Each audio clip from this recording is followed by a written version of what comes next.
வணக்கம். இன்றைக்கி நம்ம பார்க்க போகிற சமையல் என்னென்னு பார்த்தீங்கன்னா, ஒரு 7 வகையான குழம்பு ரெசிபி தான் பார்க்க போகிறேன். எப்பயும் போல் பண்ணாமல் இது மாதிரி கொஞ்சம் டிஃப்ரெண்ட்டாக செஞ்சு பாருங்கள். டேஸ்ட்டும் நல்லாயிருக்கும். எல்லோரும் நல்லா விரும்பி சாப்பிடுவாங்க. சிம்பிளாகவும் இருக்கும். இட்லி, தோசை, சாதம் எல்லாத்துக்குமே சூப்பராக இருக்கும் இந்த எல்லா வகையான குழம்பும். வாங்க அது எப்படி செய்யலாங்கிறத பார்க்கலாம். இப்போ ஒரு குக்கர் எடுத்துக்கலாம். இதில் வந்து 1/2 கப் அளவுக்கு துவரம்பருப்பு எடுத்திருக்கேன். இப்போ இதை நல்லா கழுவிட்டு வந்துட்டு பார்க்கலாம். இப்போ அதை நல்லா வாஷ் பண்ணிட்டு வந்துட்டேன். இப்போ இதில் தேவையான அளவுக்கு தண்ணி சேர்த்துக்கலாம். நான் வந்து ஒரு 3 கப் அளவுக்கு தண்ணி சேர்த்துருக்கேன். அதாவது 3 டம்ளர் வரும்.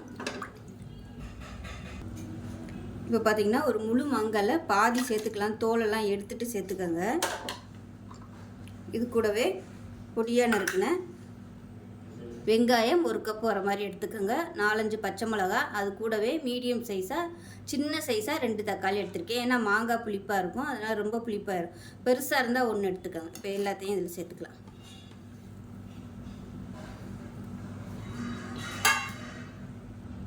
இப்போ இதில் ஒரு 1/4 டீஸ்பூன் போல் மஞ்சள்தூள் சேர்த்துக்கலாம். அது கூடவே 1 டேபிள் ஸ்பூன் மிளகாத்தூள் சேர்த்துக்கலாம். உப்பு கொஞ்சமாக சேர்த்துக்கலாம். இப்போ குக்கரை மூடி வச்சிடலாம்.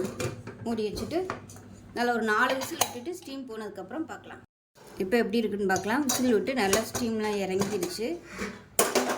இப்போ பார்த்திங்கன்னா இந்த மாதிரி தான் இருக்கும். இப்போ இதை மேஷர் வச்சு எல்லாத்தையும் நல்லா மசிச்சு விட்டுக்கலாம். இப்போ கேஸ் ஆன் பண்ணிவிட்டு கொதிக்க விட்டுக்கலாம். இப்போ பார்த்திங்கன்னா நல்லா கொதிச்சிருச்சு. இதில் வந்து தாளிப்பு வடகம் சேர்த்துருக்கேன். அது கூடவே 4 வரமிளகாய் சேர்த்துருக்கேன். இப்போ இந்த தாளிப்பு வடகத்தை சேர்த்துக்கலாம். அவ்வளோ நல்ல வாசனையாக இருக்கும். தாளிப்பு வடகம் இல்லாதவங்க நார்மலாக எப்பயும் தாளிக்கிற மாதிரி தாளிச்சுக்கோங்க, உங்களோட விருப்பம்தான். ஸோ தாளிப்பு வடகத்துலேயே பூண்டு இருக்குங்கிறதுனால பூண்டு சேர்க்கல. இல்லைன்னா நீங்கள் பருப்பு வேக வைக்கும்போது ஒரு 5 பல் பூண்டு சேர்த்துக்கோங்க. அவ்வளோதான், சூப்பராக ரெடி ஆயிடுச்சு. சாதத்தில் போட்டு நெய் ஊற்றி சாப்பிட்றதுக்கு அருமையாக இருக்கும். செஞ்சு பாருங்கள். செஞ்சு பார்த்துட்டு எப்படி இருந்துச்சுங்கிறத சொல்லுங்கள். வீடியோ பிடிச்சினா லைக் பண்ணுங்கள், கமெண்ட் பண்ணுங்கள், சேனலை சப்ஸ்கிரைப் பண்ணுங்கள், பக்கத்தில் பெல் பட்டனையும் ப்ரெஸ் பண்ணுங்கள். நன்றி. சேர்த்துக்கலாம். தேவையான அளவுக்கு நல்லெண்ணெய் சேர்த்துக்கலாம். எண்ணெய் சூடானதும் 1 டீஸ்பூன் கடுகு, 1 டீஸ்பூன் சோம்பு, 1 டீஸ்பூன் கூட வெந்தயம் சேர்த்துக்கலாம். கருவேப்பிலை சேர்த்துக்கலாம். 2 வரமிளகாய் வாசனைக்காக சேர்த்துக்கலாம். இப்போ இது கூடவே ஒரு 15 சின்ன வெங்காயம், 10 பல் பூண்டு முழுசாக அப்படியே சேர்த்துக்கலாம். வெங்காயம் பூண்டு லேசாக வதங்கிட்டுருக்கு. இதில் வந்து ஒரு 1/2 கப் அளவுக்கு சுண்டைக்காய் எடுத்திருக்கேன். சுண்டைக்காய் வந்து நல்லா கழுவிட்டு தண்ணியெல்லாம் வடிஞ்சதுக்கப்புறமா தட்டி வச்சுருக்கேன். லேசாக தட்டி வச்சுக்கோங்க. இப்போ இந்த சுண்டைக்காயும் இந்த எண்ணெயில் நல்லா வதக்கிக்கலாம்.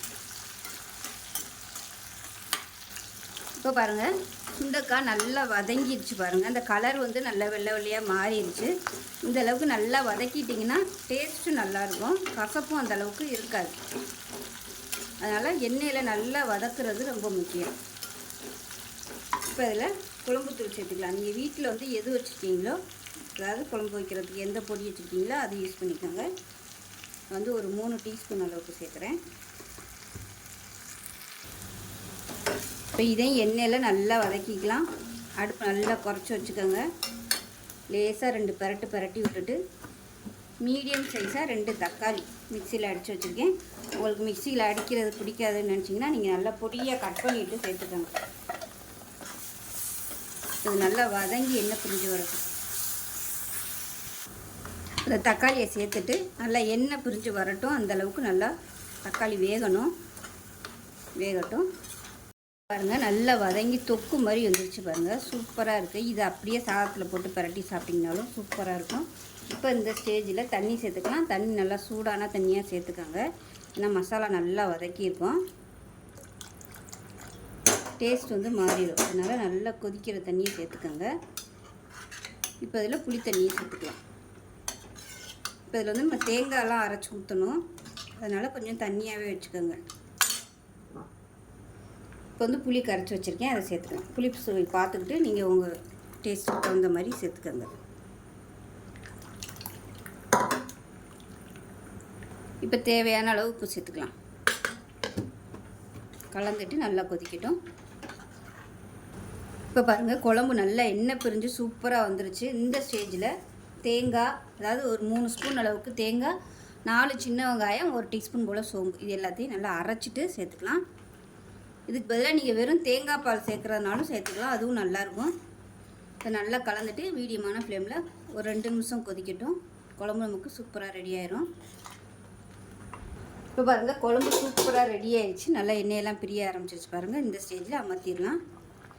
அவ்வளோதான், அருமையான சின்ன வெங்காயம் சுண்டை வத்தல் குழம்பு ரெடி ஆயிடுச்சு. டேஸ்ட்டு சூப்பராக இருக்கும். சாதத்தில் போட்டு பசஞ்சு சாப்பிட்டு பாருங்கள், அட்டகாசமாக இருக்கும். இட்லி தோசைக்கெலாம் கூட அருமையாக இருக்கும். சுட சுட இட்லிக்கு இந்த குழம்பு ஊற்றி சாப்பிட்டு பாருங்கள், தேவாமிர்தமாக இருக்கும். ஸோ செஞ்சு பாருங்கள். செஞ்சு பார்த்துட்டு எப்படி இருந்துச்சுங்க சொல்லுங்கள். வீடியோ பிடிச்சிச்சுன்னா லைக் பண்ணுங்கள், கமெண்ட் பண்ணுங்கள், சேனலை சப்ஸ்கிரைப் பண்ணுங்கள், பக்கத்தில் பெல் பட்டனை ப்ரெஸ் பண்ணுங்கள். நன்றி. இப்போ ஒரு குக்கர் எடுத்துக்கலாம். குக்கர் சூடானதும் 2 டேபிள் ஸ்பூன் நெய் சேர்த்துருக்கேன். இப்போ அதே அளவுக்கு ஒரு 4 ஸ்பூன் அளவுக்கு எண்ணெய் சேர்த்துக்கலாம். எண்ணெய் சூடானதும் மீடியம் சைஸாக 2 பெரிய வெங்காயம் நீளமாக நறுக்குனதை சேர்த்துக்கலாம்.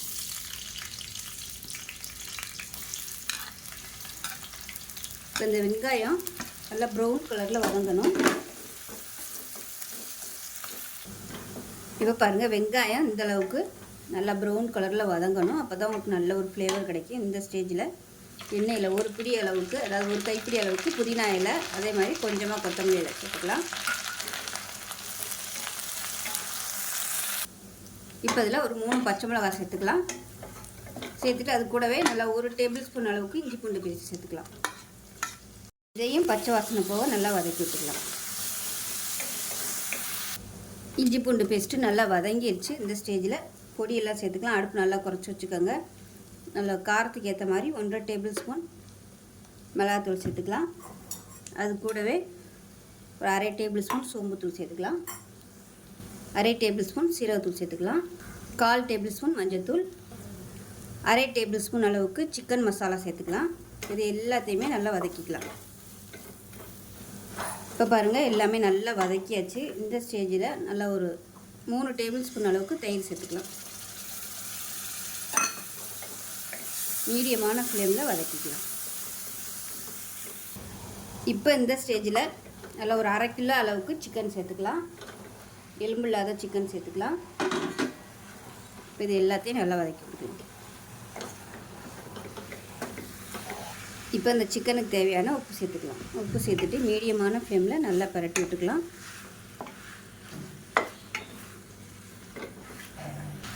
இப்போ இது கூடவே 1/4 டேபிள் ஸ்பூன் அளவுக்கு கரம் மசாலா சேர்த்துக்கலாம். மீடியமான ஃப்ளேமில் கொஞ்சம் நல்லா அப்படியே வதக்கி விட்டுக்கலாம். இப்போ பாருங்கள், சிக்கன் சேர்த்து நல்லா வதக்கியாச்சு. இப்போ இதில் தண்ணி சேர்த்துக்கலாம். நல்லா கொஞ்சம் சூடான தண்ணியாக சேர்த்துக்கோங்க. கொஞ்சமாகவே சேர்த்துக்கோங்க. எனக்கு விசில் விட போகிறோம். இப்போ கிரேவியாக வரும், அதுலேருந்து தண்ணி விட்டு வரும். இப்போ ரொம்ப தண்ணியாக போயிடும். ஸோ இந்த அளவுக்கு வச்சுக்கோங்க. இப்போ குக்கரை மூடி வச்சிடலாம். மூடி வச்சுட்டு நல்லா ஒரு 4 விசில் விட்டுட்டு ஸ்டீம் போனதுக்கப்புறம் பார்க்கலாம். இப்போ சிக்கன் எப்படி இருக்குன்னு பார்க்கலாம். இப்போ பாருங்கள், சூப்பராக ரெடி ஆயிடுச்சு. இது சாதத்தில் போட்டு பரட்டி சாப்பிட்றதுக்கு சூப்பராக இருக்கும். இன்னும் கொஞ்சம் வற்றணும்னு நினச்சிங்கன்னா கேஸ் ஆன் பண்ணி நல்லா வற்ற விட்டுக்கலாம். நான் வந்து இந்த ஸ்டேஜோட அமர்த்திக்கிறேன். அவ்வளோதான், ஒரு சூப்பரான ரொம்ப சிம்பிளான சிக்கன் கிரேவி ரெடி ஆயிடுச்சு. இட்லி, தோசை, சப்பாத்தி, சாதம் எல்லாத்துக்குமே சூப்பராக இருக்கும். செஞ்சு பாருங்கள். செஞ்சு பார்த்துட்டு எப்படி இருந்துச்சுங்கிறத சொல்லுங்கள். வீடியோ பிடிச்சினா லைக் பண்ணுங்கள், கமெண்ட் பண்ணுங்கள், சேனலை சப்ஸ்கிரைப் பண்ணுங்கள், பக்கத்தில் பெல் பட்டனையும் ப்ரெஸ் பண்ணுங்கள். நன்றி. அதை பார்க்கலாம். இப்போ ஒரு குக்கரில் பார்த்தீங்கன்னா தட்டைப்பயிறு எடுத்திருக்கேன். மெஷரிங் கப்பில் 1 கப் அளவுக்கு தட்டைப்பயிறு எடுத்துகிட்டு நல்லா வறுத்து வச்சுருக்கேன். வாசனை வர அளவுக்கு வறுத்துட்டு குக்கரில் போட்டிருக்கேன். நல்லா 2-3 தடவை கழுவிட்டு குக்கரில் சேர்த்துட்டு இப்போ இதை வந்து ஒரு 4 விசில் விட்டு வேக விட்டு எடுத்துக்கலாம். இப்போ தேவையான அளவுக்கு உப்பு சேர்த்துக்கலாம். கொஞ்சமாக உப்பு சேர்த்துக்கலாம். வறுத்தோம்னா தான் டேஸ்ட்டு நல்லாயிருக்கும். அப்படி உங்களால் வறுக்க முடியலைன்னா நீங்கள் நைட்டே ஊற வச்சுக்கோங்க. இதை மூடி வச்சுட்டு விசில் விட்டு ஸ்டீம்லாம் போனதுக்கப்புறம் பார்க்கலாம். இப்போ ஒரு கடாயை எடுத்துக்கலாம். நல்லா தாராளமாக எண்ணெய் விட்டுக்கலாம். இப்போ எண்ணெய் நல்லா சூடானது 1 டீஸ்பூன் சோம்பு சேர்த்துக்கலாம். ஒரு பிரியாணி இலை, ஒரு கல்பாசி, ஒரு சின்ன துண்டு பட்டை, ஒரு ஏலக்காய், 3 கிராம்பு சேர்த்துக்கலாம். இப்போ இது எல்லாமே நல்லா பொரிய ஆரம்பிக்குது. நல்லா மெஷரிங் கப்பில் 1 கப் அளவுக்கு பெரிய வெங்காயம் பொடியாக கட் பண்ணதை சேர்த்துக்கலாம். இதுக்கு பதிலாக நீங்கள் சின்ன வெங்காயம் சேர்க்குறனாலும் சேர்த்துக்கலாம்.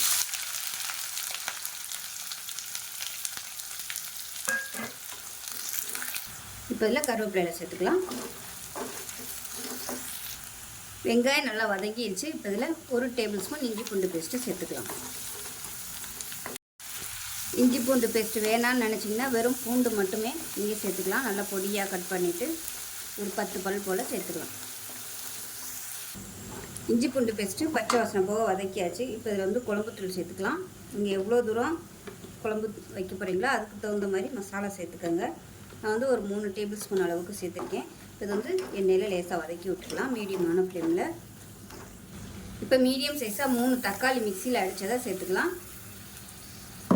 இது வந்து குழம்பு நல்லா திக்னஸ் கொடுக்கும், டேஸ்ட்டும் நல்லாயிருக்கும். உங்களுக்கு அது பிடிக்கலைன்னா நீங்கள் நறுக்கி சேர்த்துக்கோங்க. நல்லா பொடியாக கட் பண்ணிவிட்டு சேர்த்துக்கோங்க. இப்போ இது நல்லா எண்ணெய் பிரிஞ்சு வதங்கட்டும்.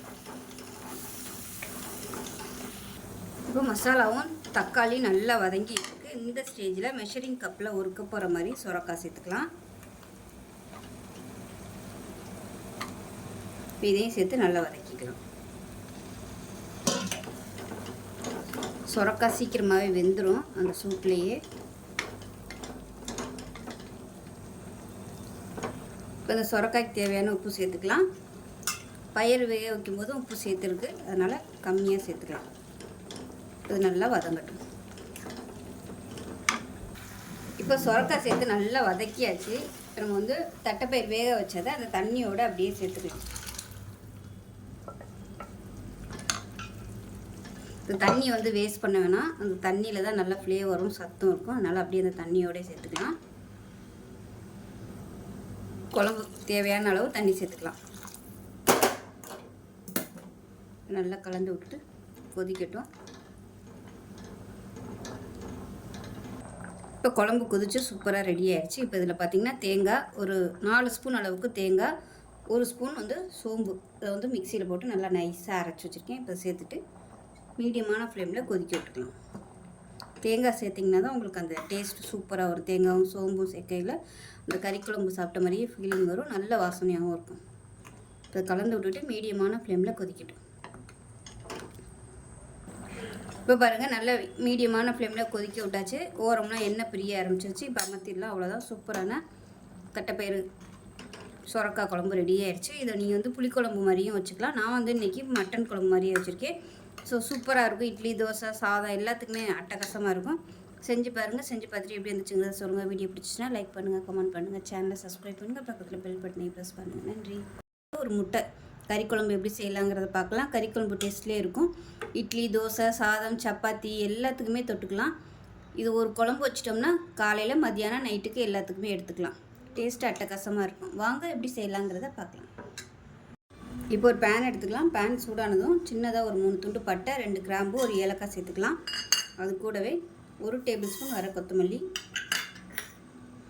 1/2 டேபிள் ஸ்பூன் சோம்பு, 1/2 டேபிள் ஸ்பூன் சீரகம் சேர்த்துக்கலாம். அது கூடவே 1/4 டேபிள் ஸ்பூன் அளவுக்கு மிளகு சேர்த்துக்கலாம். அது கூடவே காரத்துக்கு தகுந்த மாதிரி வரமிளகாய் சேர்த்துக்கலாம். ஒரு 8 வரமிளகாய் சேர்த்துருக்கேன். 8லேருந்து 9 சேர்த்துக்கோங்க. இது வந்து வறுத்துக்கலாம். இது கூடவே 1 டேபிள் ஸ்பூன் வேர்க்கடலை சேர்த்துக்கலாம். இப்போ இது எல்லாமே நல்லா வறுபட்டுருச்சு. இது வந்து மிக்ஸி ஜாரில் சேர்த்துக்கலாம். இப்போ இந்த சூட்லேயே தேங்காய் சேர்த்துக்கலாம். நான் முதலே சேர்க்க மறந்துட்டேன். இப்போ இது லேசாக வறுத்துக்கலாம். நீங்கள் அந்த மசாலா ஜாமான் வந்து இறக்க போயில் இந்த தேங்காயை போட்டு லேசாக ஒரு பரட்டிக்கலாம். அவ்வளோதான். இப்போ இதையும் மிக்ஸி ஜாரில் சேர்த்துக்கலாம். இப்போ பார்த்திங்கன்னா மெஷரிங் கப்பில் 1 கப் அளவுக்கு தக்காளி நறுக்கி வச்சுருக்கேன். இப்போ வதக்கி எல்லாத்தையுமே மிக்ஸி ஜாரில் சேர்த்துக்கேன். இப்போ தக்காளியும் சேர்த்துட்டு நல்லா நைஸாக அரைச்சிட்டு பார்க்கலாம். இப்போ ஒரு பேன் எடுத்துக்கலாம். நான் வந்து குக்கர் எடுத்திருக்கேன். தேவையான அளவுக்கு எண்ணெய் சேர்த்துக்கலாம். எண்ணெய் சூடானதும் 1 டீஸ்பூன் சோம்பு சேர்த்துக்கலாம். அதுக்கு பதிலாக நீங்கள் கடுகு கூட சேர்த்துக்கலாம். கருவேப்பிலை சேர்த்துக்கலாம். நல்லா பொரியட்டும். இப்போ பொடியாக நறுக்கின வெங்காயம் சேர்த்துக்கலாம். நல்லா 3/4 கப் அளவுக்கு சேர்த்துக்கோங்க. பொடியாக நறுக்கினது.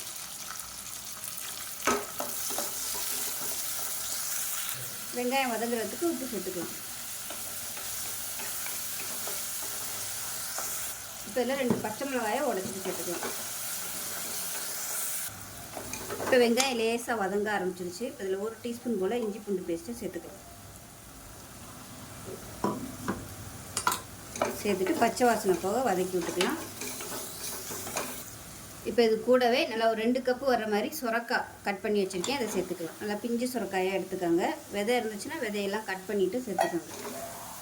இந்த அளவுக்கு சின்ன சின்னதாக கட் பண்ணிக்கலாம். இது நல்லா வதக்கி விட்டுக்கலாம். இப்போ இதில் நம்ம அரைச்சி வச்சுருக்க இந்த பேஸ்ட்டை சேர்த்துக்கலாம். ரொம்ப தண்ணி ஊற்றி அரைச்சிடாமல் அந்த அளவுக்கு கெட்டியாக அரைச்சிக்கலாம். ஃபஸ்ட்டு இதை வந்து நல்லா பச்சை வாசனை போக வதக்கி விட்டுக்கலாம்.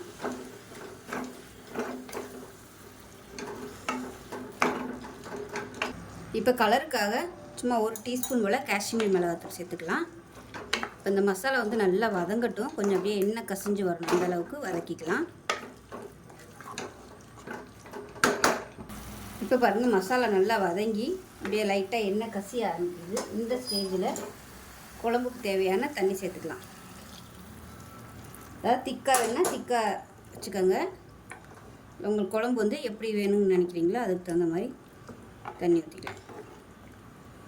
நல்லா கலந்து விட்டுட்டு 4 முட்டை வேக விட்டு 2 சைடு நல்லா கீறி வச்சுருக்கேன். கட் பண்ணிவிட்டு அதை சேர்த்துக்கலாம். முட்டை சேர்க்காமையும் பண்ணலாம், முட்டை சேர்த்திங்கனாலும் நல்லாயிருக்கும். இப்போ வந்து உப்பு பார்த்துட்டு உப்பு சேர்த்துக்கலாம். உப்பு தேவையான அளவுக்கு சேர்த்துக்கலாம். சேர்த்துட்டு குக்கரை மூடி வச்சிடலாம். மூடிட்டு நல்லா ஒரு 2 விசில் விட்டிங்கன்னா போதும். சொரக்காய் சீக்கிரமாகவே வெந்துடும். இப்போ ஸ்டீம்லாம் இறங்கிருச்சு. எப்படி இருக்குன்னு பார்க்கலாம். பாருங்கள், சூப்பரான சொரக்காய் முட்டை குழம்பு ரெடி ஆயிடுச்சு. கறி குழம்பு மாதிரியே இருக்கும். டேஸ்ட்டு சூப்பராக இருக்கும். கரெக்டான அளவில் இருக்குது. இட்லி, தோசை, சப்பாத்தி, சாதம் எல்லாத்துக்குமே இந்த ஒரு குழம்பு போதும். இது ஒன்று வச்சிட்டோம்னா காலையில், மத்தியானம், நைட்டுக்கு எடுத்துக்கலாம். சூப்பராக இருக்கும். ஸோ இதே மாதிரியே செஞ்சு பாருங்கள். செஞ்சு பார்த்துட்டு எப்படி வந்துச்சுங்கிறத சொல்லுங்கள். வீடியோ பிடிச்சிச்சுன்னா லைக் பண்ணுங்கள், கமெண்ட் பண்ணுங்கள், சேனலை சப்ஸ்கிரைப் பண்ணுங்கள், பக்கத்தில் பெல் பட்டனை ப்ரெஸ் பண்ணுங்கள். நன்றி. இப்போ ஒரு பேன் எடுத்துக்கலாம். இப்போ எண்ணெய் சேர்த்துக்கலாம். ஒரு 4 ஸ்பூன் அளவுக்கு எண்ணெய் சேர்த்துக்கலாம். எண்ணெய் சூடானதும் பெரிய வெங்காயம் நீளமாக நறுக்குனதை ஒரு 2 கை அளவுக்கு சேர்த்துக்கலாம். இதுக்கு பதிலாக சின்ன வெங்காயம் முழுசாக சேர்த்திங்கன்னா அதுவும் நல்ல டேஸ்ட்டாக இருக்கும். ஒரு 15லேருந்து ஒரு 20 சின்ன வெங்காயம் முழுசாக அப்படியே சேர்த்துக்கோங்க. சூப்பராக இருக்கும். இப்போ பாருங்கள், வெண்டைக்காய் லேசாக வதங்க ஆரம்பிக்குது. இந்த ஸ்டேஜில் 1 கை அளவுக்கு பச்சை சுண்டைக்காய் நல்லா கழுவிட்டு உரலில் போட்டு நச்சு வச்சுருக்கேன். அது கூடவே ஒரு 3 பச்சை மிளகாயும் சேர்த்துக்கலாம். சுண்டைக்காய் எண்ணெயில் நல்லா வதக்கிட்டோம்னா கசப்பு தெரியாது, நல்லாயிருக்கும். எந்த அளவுக்கு வதக்குறோமோ அந்தளவுக்கு கசப்பு சுத்தமாக இருக்காது இந்த சுண்டைக்காயில்.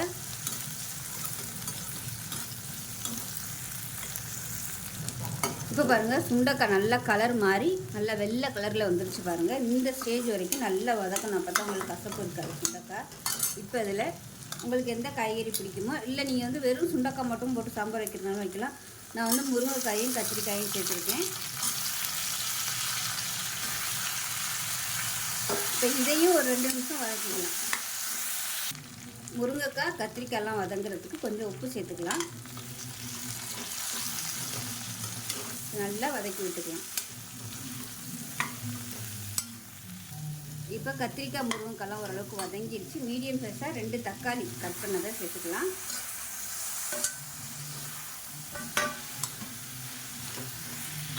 இப்போ பாருங்கள், எல்லாமே நல்லா வதக்கியாச்சு. இப்போ காய்கறி எல்லாமே நல்லா வதங்கிடுச்சு. இப்போ சாம்பார் தூள் சேர்த்துக்கலாம். சாம்பார் தூள் இல்லை வீட்டில் நீங்கள் எது யூஸ் பண்ணுறீங்களோ அதை சேர்த்துக்கோங்க. நான் வந்து ஒரு 3 டீஸ்பூன் போல் சேர்த்துருக்கேன். இப்போ இதையும் நல்லா வதக்கி விட்டுக்கலாம். பொடி சேர்த்து வதக்கியாச்சு. இப்போ தண்ணி சேர்த்துக்கலாம். காய்கறி வேகிற அளவுக்கு தண்ணி சேர்த்துக்கலாம்.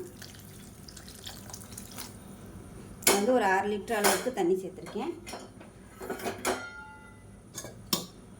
நல்லா கலந்து விட்டுட்டு மூடி வச்சிடலாம். காய்கறி நல்லா வேகட்டும். இப்போ எப்படி இருக்குன்னு பார்க்கலாம். இப்போ அதில் புளி தண்ணி கொஞ்சமாக சேர்த்துக்கலாம். இப்போ புளி தண்ணி சேர்த்துட்டு பருப்பு வேக வச்சு வச்சுருக்கேன். அந்த பருப்பையும் சேர்த்துக்கலாம். இப்போ இது எல்லாத்தையும் நல்லா கலந்து விட்டுட்டு கொதிக்கட்டும். மூடி வச்சிடலாம். ஃபுல்லாக மூடாமல் கொஞ்சம் அரை குறையாக மூடி வச்சுக்கோங்க.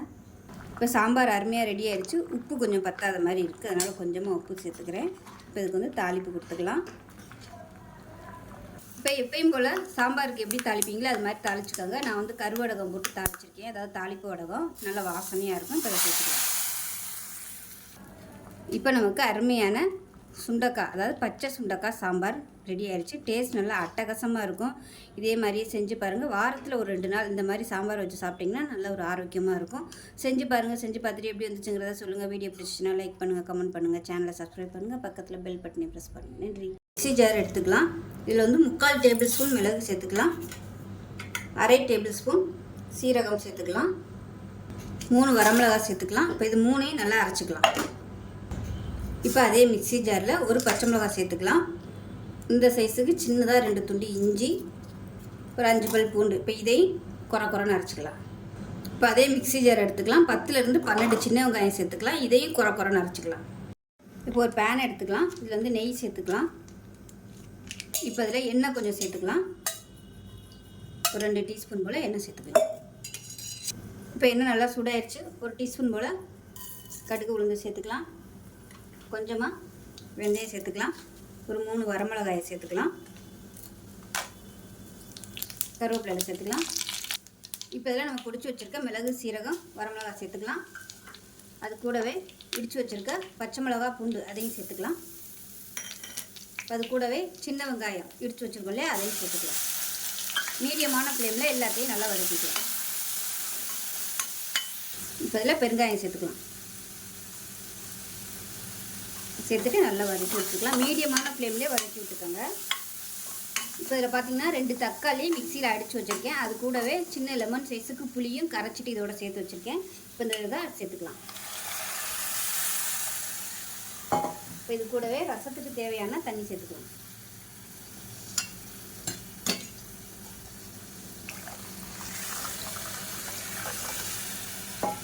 இப்போ இதில் பருப்பு கரைச்சி வச்சுருக்கேன். அது வந்து ஒரு 1/4 கப் அளவுக்கு சேர்த்துக்கலாம். சேர்த்துட்டு கலந்து விட்டுக்கலாம்.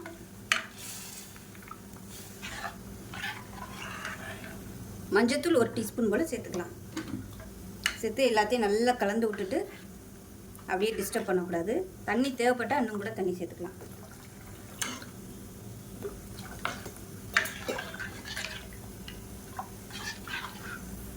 இப்போ எல்லாமே நல்லா கலந்து விட்டாச்சு. அப்படியே கொதிக்கட்டும். அப்படியே நுர கட்டி வரணும். இப்போ பாருங்கள் நல்லா அப்படியே நுர கட்டி வந்துருச்சு. இந்த ஸ்டேஜில் அமர்த்திடலாம். அமர்த்திட்டு உப்பு சேர்த்துக்கோங்க. தேவையான அளவுக்கு உப்பு சேர்த்துட்டு நல்லா பொடியாக நறுக்கணும் கொத்தமல்லி இலையும் சேர்த்துட்டு அப்படியே மூடி வச்சிடலாம். எப்படி இருக்குன்னு பார்க்கலாம். இப்போ பாருங்கள் ரசம் வந்து சூப்பராக ரெடி ஆயிடுச்சு.